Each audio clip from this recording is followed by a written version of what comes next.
Hey, OSINTers, welcome to Ask Cynthia. Very excited to bring to you this week's topic of verifying resources.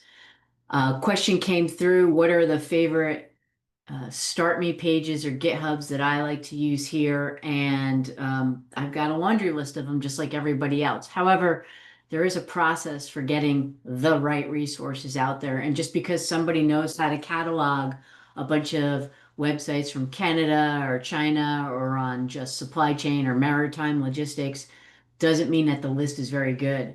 So I have a statement I use, just like everything else I do here. It's called vet verify for veracity. And that is the process in which we understand getting this whole pile of links and lists to us, and how do we churn through it? What is becomes an actual resource we would use, what doesn't? So there's some key pieces within using new resources at the company and for myself personally that I always will hold to a standard, which is at the highest level and threshold that can happen, which is the librarian standard. When you only have so much shelf space, which book do you pick to put on the shelf? And that depends on the community, the needs and the readership that you're supplying to, and what their tastes are, what their preferences are. So I'm not going to buy Russian language books for a deep South community. It's just a bad match for the community. Doesn't mean it's bad literature. Dostoevsky certainly has put out a good book or two, but it might not be the community that's interested in reading that type of Russian great fiction. So the same holds true for picking your resources for doing open source intelligence research. And we have many opinions here. In fact, there'll probably be a few articles and a few blogs attached to this very simple video of vet and verify for veracity. The first thing you really need to know is don't just accept everybody's Start Me page as a tome. Just because there were many gospels written doesn't mean they all made it into the big book. There's going to be stories that are going to be consistent from authors who are reliant, and you know that their quality of review and process of new content is going to be at a standard that you expect it to be magnificent. What magnificent might mean is that author's preference. Is it reliable? Can I return to it 6 months from now, 6 years from now?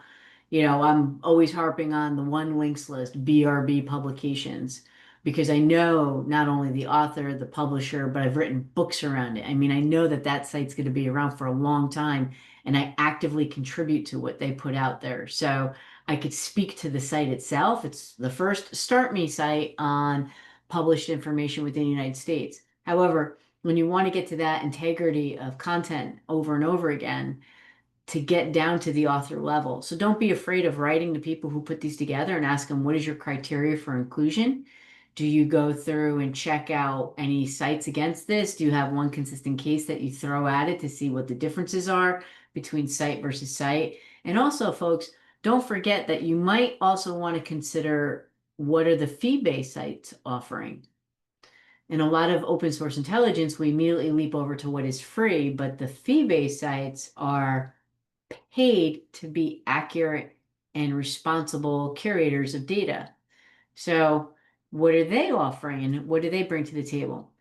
There's a lot of different ways to look at information. If it serves you and your customer, ultimately, it's the list of links to use. However, if you are just kind of curing through everybody else's links list, well, this is like the World Wide Web in the early 1990s when we all had bookmark lists or Cynthia's homepage go-to websites. It was just a personal preference, and it had nothing to do with the quality or standard of data that we expect within open source intelligence. Because remember, the Intel side of OSINT is to create a product that meets the merit and qualifications of the customer we are serving, which means you have to verify and vet that data first.